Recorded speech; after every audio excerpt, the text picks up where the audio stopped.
Leçon 268. Que toutes choses soient exactement telles qu'elles sont. Ne me laisse pas être ton critique aujourd'hui, Seigneur, et te juger et rejeter. Ne me laisse pas tenter d'interférer avec ta création et de la distordre en des formes maladives. Que je sois seulement désireux de retirer mes souhaits de son unité pour ainsi la laisser être telle que tu l'as créée. Car ainsi, je serai aussi capable de reconnaître mon soi tel que tu m'as créé. Dans l'amour, j'ai été créé, et dans l'amour, je resterai à jamais. Qu'est-ce qui peut m'effrayer quand je laisse toutes choses être exactement telles qu'elles sont?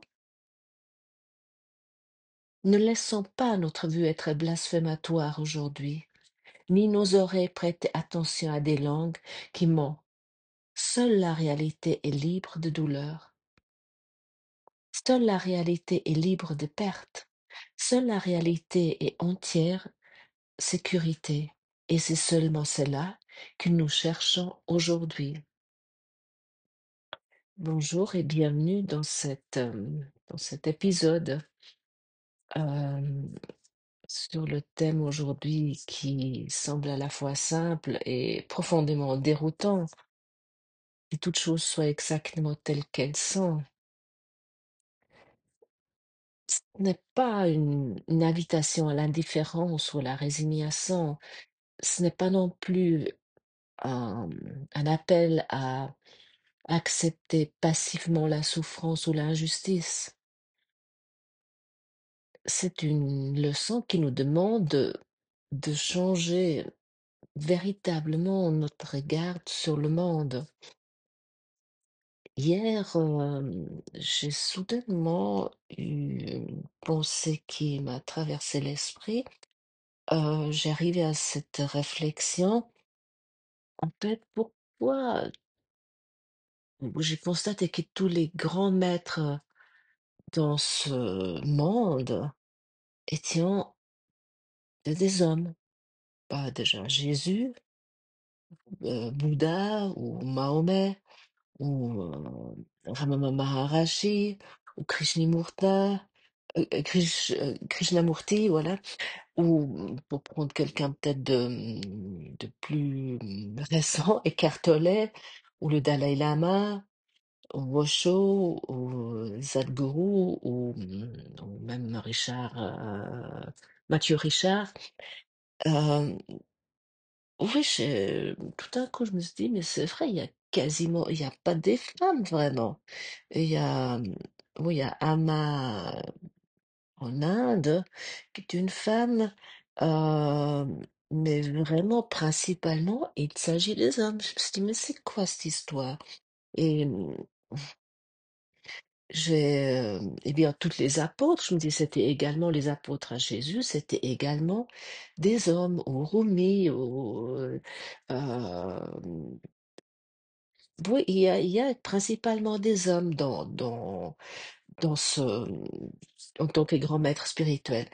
Et y compris si tu scrolles dans YouTube, beaucoup euh, de speakers hommes ont beaucoup d'auditeurs ou lorsque tu regardes le programme sur des séminaires, il y a souvent aussi des hommes qui sont des speakers ou des enseignants qui proposent des séminaires. Et je me suis dit, mais c'est quoi cette histoire? J'ai vu que ça me contrariait en fait. Euh, Bien sûr, il y avait Marie-Madeleine.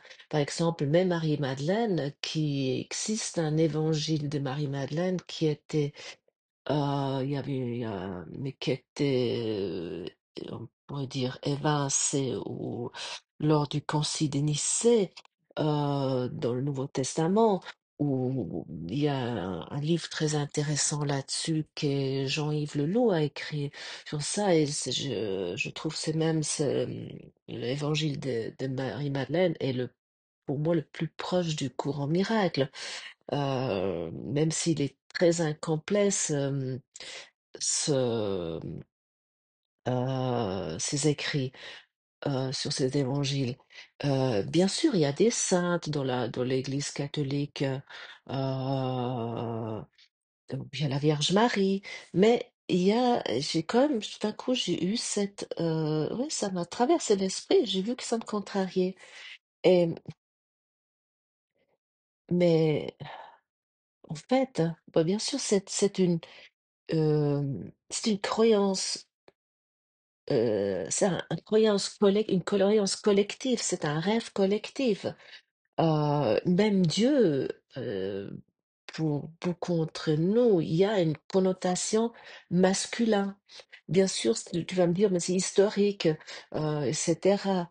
Mais ça perdure quand même, plus ou moins. Mais donc je me suis arrêtée un moment parce que je me suis dit, mais stop, tu es en train de regarder quoi là?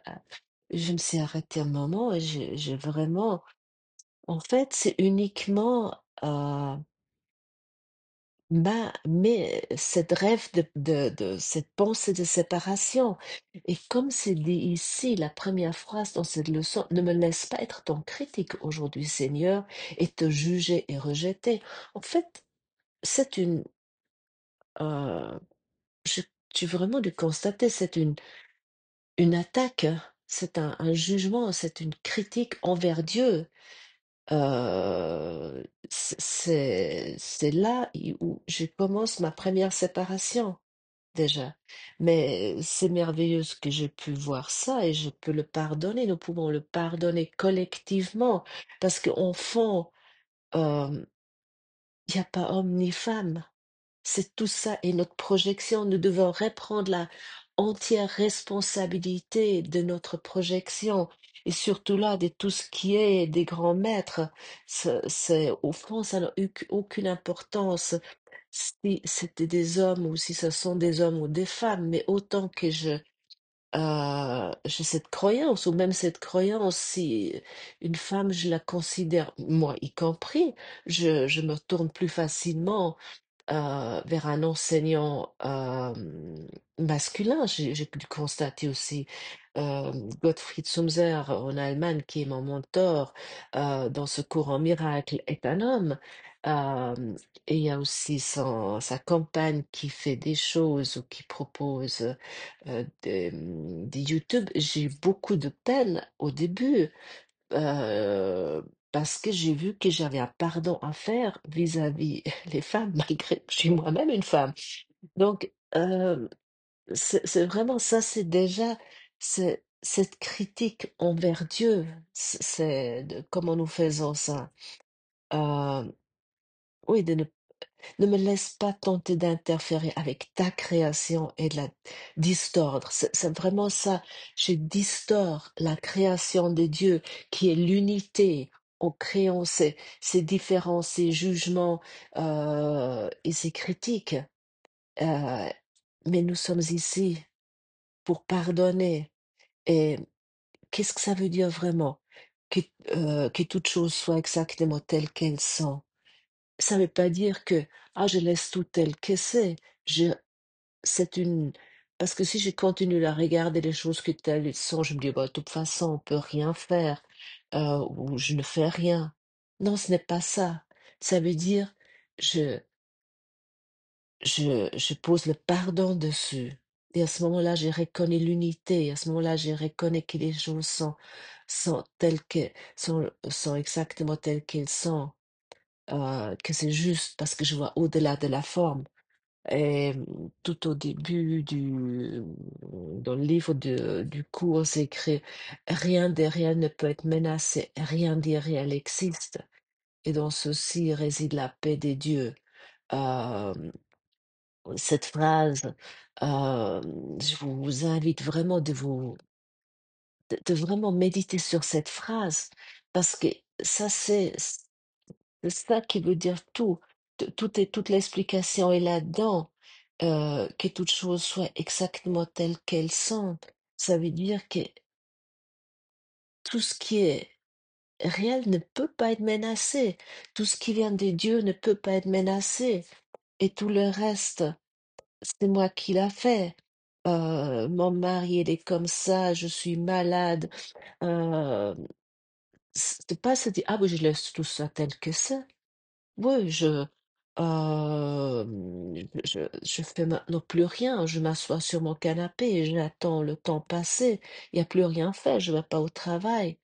Hem, non, c'est pas ça, mais c'est vraiment de voir notre erreur sur le hem, notre erreur sur la croyance sur le monde et c'est la croyance sur les images, mais les images, c'est nous qui les avons fait. C'est pas les images, c'est notre esprit qui l'a fait. Heu et c'est souvent dit par Jésus dans ce courant miracle que nous sommes insanes, que nous hallucinons. Et bon, parfois, j'avais aussi, surtout au début, envie de dire: «Mais c'est lui qui hallucine, et s'il savait dans quel marasme je me trouve». Heu, mais chaque fois que tu te dis: «Ah, cela devrait être autrement», tu crois savoir mieux que Dieu. Chaque fois que tu veux, avec tes mains, bricoler quelque chose, que ça devient autrement, heu, tu te places en tant que juge de sa création, en tant que juge de la création de Dieu et vraiment le monde que tu vois n'est pas sa création. C'est la projection de notre esprit et la projection d'esprit est façonnée par nos croyances, nos peurs, nos désirs, heu et ça, c'est quelque chose, souvent, ça nous semble, oui, difficile à avaler, difficile à admettre, heu et et si tu tombes, par exemple, dans la spirale de la pitié, tu remarques très vite de l'épuisement dans ton corps. Heu, les tu peux ce que tu peux faire, par exemple, avec une maladie, peut-être tu as autour de toi quelqu'un qui est malade, ou qui apparemment semble être malade et puis il y en a plein sur cette planète, ils font cet expériment ici et heu et nous avons pas à imposer à un être malade une vision de la façon dont il devrait se sentir. Heu et ou pour une autre expérience, quelqu'un heu, qui se trouve en chômage, hem, ou et cetera, ou qui a d'autres soucis, qui a des soucis financiers. Heu, si tu mais ne choisis pas la pitié envers le malade ou envers la personne en difficulté, parce que sinon tu souffriras avec lui et tu vas me dire: «Mais ça va pas, c'est cruel». Bien sûr, depuis le point de vue de l'ego, heu, il est toujours difficile de rencontrer des personnes qui souffrent, hein. Mais quelle est ta motivation lorsque tu t'impliques dans une telle situation?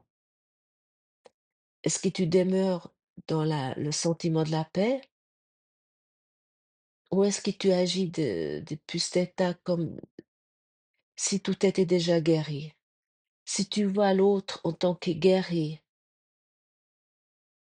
lorsque tu vois cette autre personne, je ne sais pas, tu visites, heu, quelqu'un, je ne sais pas, ta mère, ta grand-mère ou peu importe et qui est malade et tu le vois depuis l'état comme si tout était déjà guéri. Si tu le vois en tant que tu le vois entier, tu le vois complet et tu vas constater, heu, tu te sentirais, oui, tu te sentiras mieux, mais aussi la personne en face se sent mieux. Par exemple, j'ai une cousine qui a un cancer et il y a toujours les gens dès qu'ils la voient et pourtant elle vit assez. Elle joue au tennis, elle fait tout ce qu'elle peut encore faire. Elle va encore parfois danser parce qu'elle aime beaucoup danser.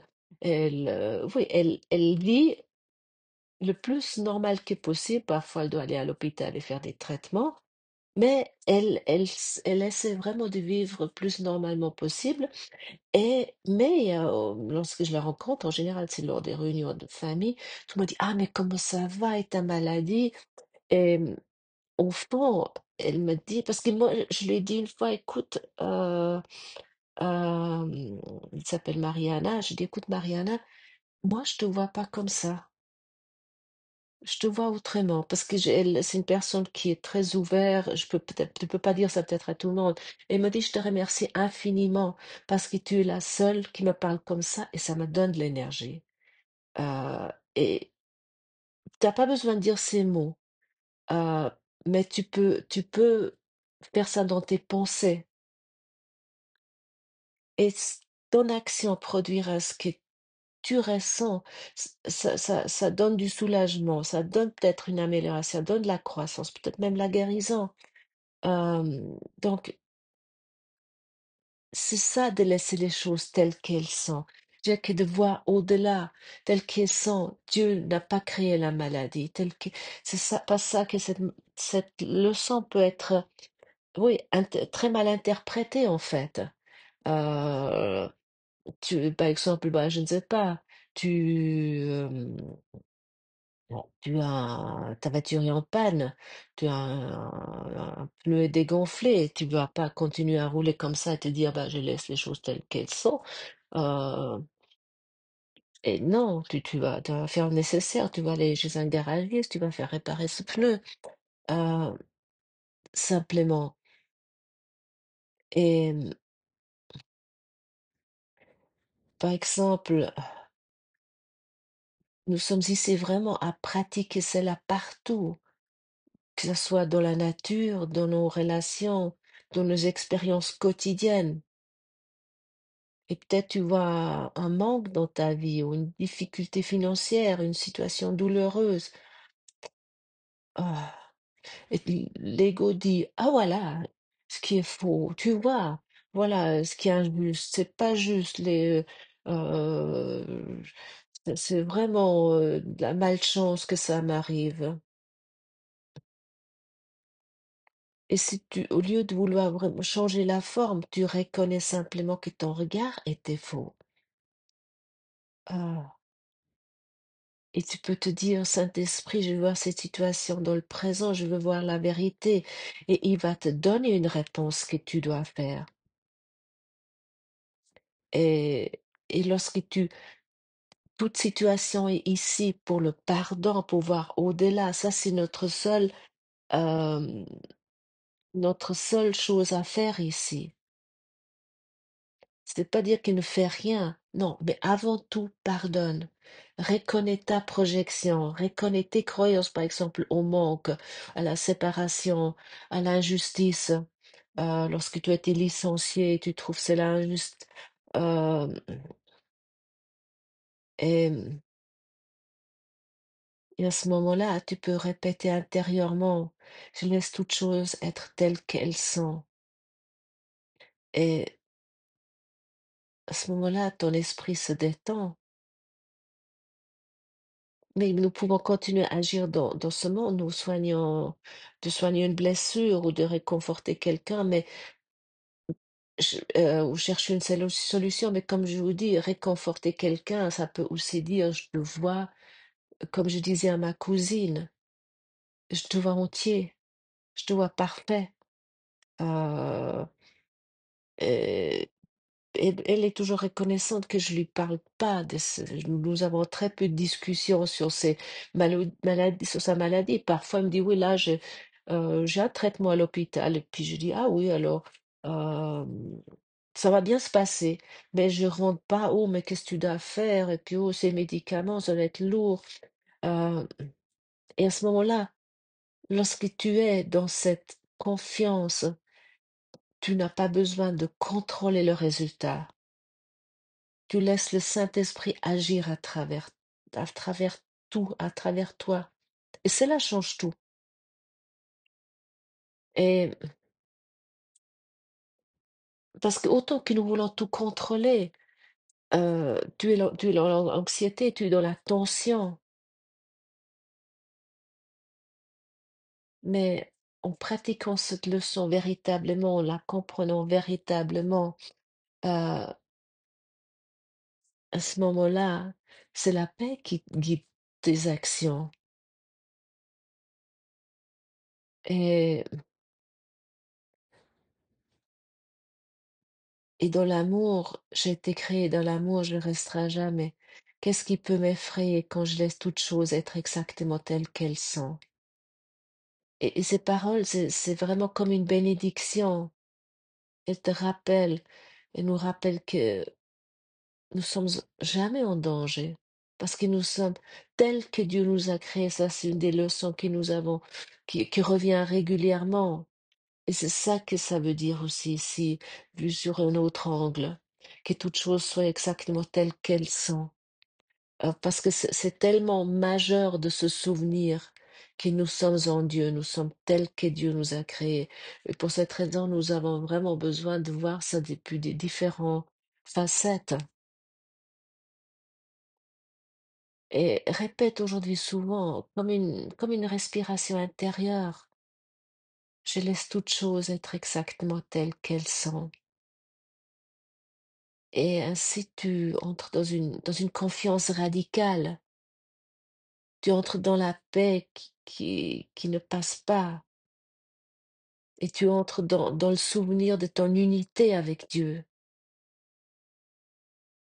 Pratiquons cela aujourd'hui ensemble. Merci d'avoir partagé ce temps sacré avec moi. Et que cette pratique continue à t'accompagner aujourd'hui dans chaque pensée, dans chaque rencontre, dans chaque respiration. Prends soin de ton esprit et à demain. Merci.